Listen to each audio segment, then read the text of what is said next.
Michael Robinson. What's up, people? Along with Mike Garofolo, I'm MJ Acosta, in for my girl, Colleen. You need no other introduction. Super Bowl champion, and we got G's over here. It stands alone. It stands alone. That's it. That's all he needs. Listen, let's kick things off with a pair of 3-2 teams. Colleen doesn't do me much better. They said keep it quick. We're on a time crunch.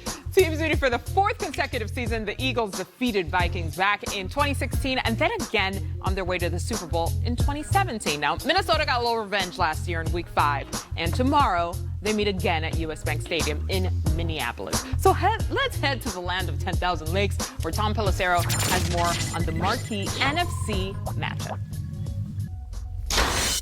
It will be strength on strength Sunday at US Bank Stadium as Dalvin Cook in the Vikings run game goes up against the Eagles' top-ranked rushing defense. Vikings offensive coordinator Kevin Stefanski this week singled out Fletcher Cox and Brandon Graham as part of a special Philly front that attacks gaps, tries to disrupt things in the backfield, adding, "We have to be ready to match their intensity." On the other side of the ball, safety Anthony Harris told me they will challenge Carson Wentz the same way they do most quarterbacks. Throw a lot of different looks at him early and make him figure it out. The key in this one, Harris said, is be physical, start fast, and be good tacklers in space, with a chance to put together their first win streak of 2019.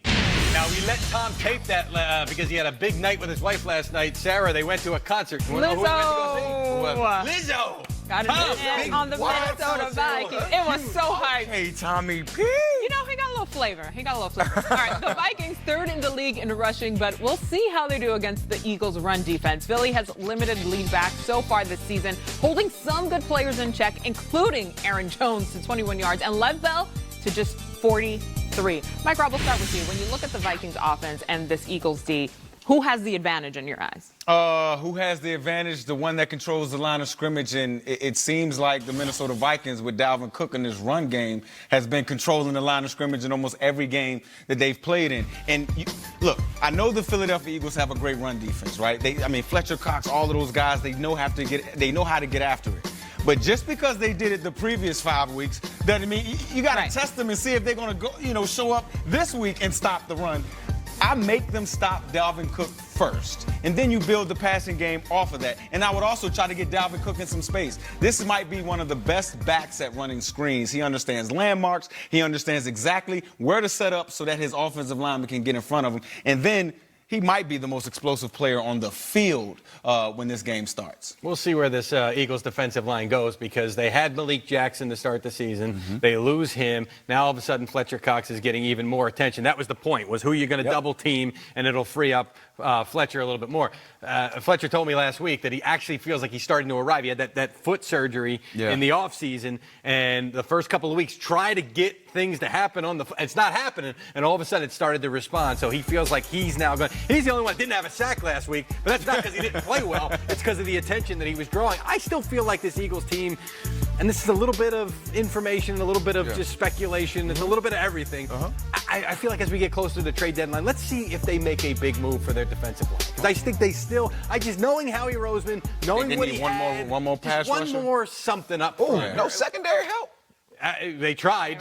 Yeah. And Jacksonville said, no, we're keeping it. But that was the only I know. I feel like they need some secondary help. And that's why I'm saying is my man Kirk Cousins has to step up in this game. I think he has an advantage over that Eagles secondary. When you think about the injuries they've had, Orlando Scandrick, was at the crib. Kudos to him. He's making plays. He made plays.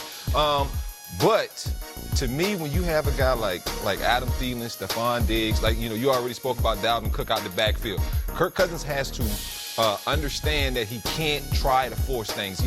We all say that Kirk Cousins can't play in big games. To me, this is a big game. So it's a big game. So what you saying? To me, this is a big game. And so I'm Kirk, lock in, bro. Lock in, because we know Zach Brown's already chirping. Zach Brown was a teammate of Kirk Cousins and myself in Washington. He's a linebacker now for the Eagles. But he said, look, we know they can run the football. We're going to do everything we can not to put the ball in Dalvin Cook's hands, who is the best player on their team. We want Kirk Cousins to throw it, because that's what we think we can win. So the challenge has been issued. But, it's crazy, right? Because you would think as a quarterback, you would want that Absolutely. challenge. You know what I'm saying? Absolutely. That's the fun part. That's the fun part of it. You challenge me, and I'm going to go out here and have a great game.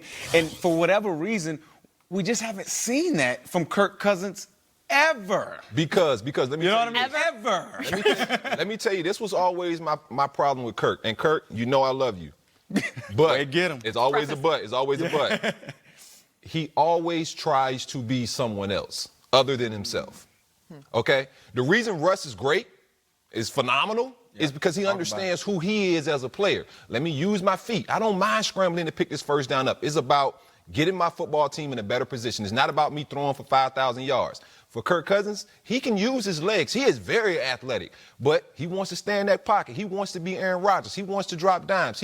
And so that's why when I saw him go to Minnesota, I'm like, that's not the best place for him, because he's in a division where he feels like he has to compete with those guys because he's getting paid like those guys. He wants the ball in his hands like those guys. He wants to make plays and throw the ball downfield. And sometimes it gets him in a little bit of trouble. That's why he go on identity the issue? radio and apologize. Definitely an identity issue. Yes. That's why he go on the because radio and apologize ain't no to other the starting receivers. quarterback apologizing to nobody. Hey, man, Really? get open. You know? I was a little shocked by that. I didn't Me think that was too. coming, but he's He's a- also a good guy. But And he's listen, a people pleaser. He's a people pleaser. At quarterback, you can't be a people pleaser.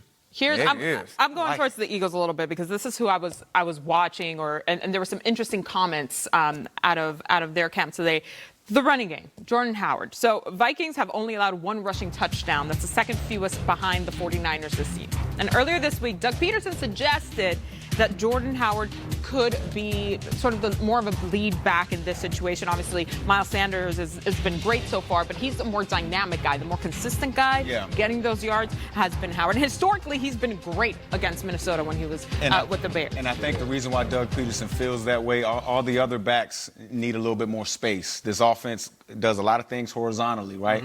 When Jordan Howard gets the ball, it's north and south, right? Yeah, He doesn't need a fullback. You know what I mean? You have to have a physical encounter trying to tackle Jordan Howard. They say he's always falling forward. Yes, He's always getting those always. yards. Yes, he is. And that's an important Everybody thing. needs a fullback. So Oh, GZ. you threw it in. I like that. All right, let's take a look at the QB matchup. Carson Wentz and Kirk Cousins have met 5 times. Cousins leads in victories 3-2, but both guys are putting up good numbers with completion percentages over 65% and a passer rating around 100.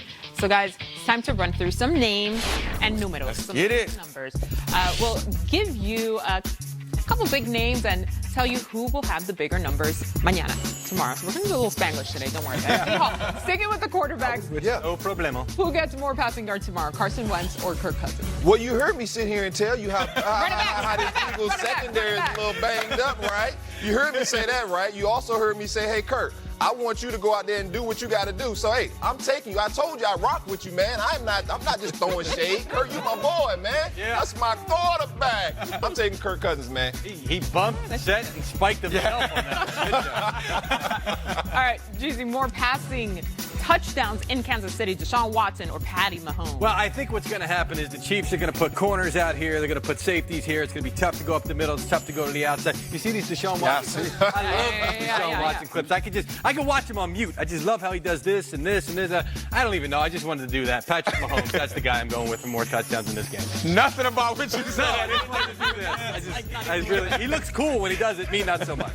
Might grab more scrimmage yards. Alvin Kamara, who's questionable with an ankle injury, Yeah. keep that in mind, or Leonard Fournette. Yeah, I'm going to go Alvin Kamara. I mean, if this was just straight rushing numbers, maybe you throw Leonard Fournette in there. But I mean, this guy is so dynamic in the passing game. You have to pick Alvin Kamara. I think he almost doubles or even triples Leonard Fournette's career receiving yards. So you got to go with Alvin Kamara. This offense is going to continue to run through him now that Drew Brees is still not there. You know, in the preseason, Sean Payton was talking about they wanted Kamara to be who he is. They don't want to ask more of it because the thought was he's going to have to pick up what Mark Ingram's doing.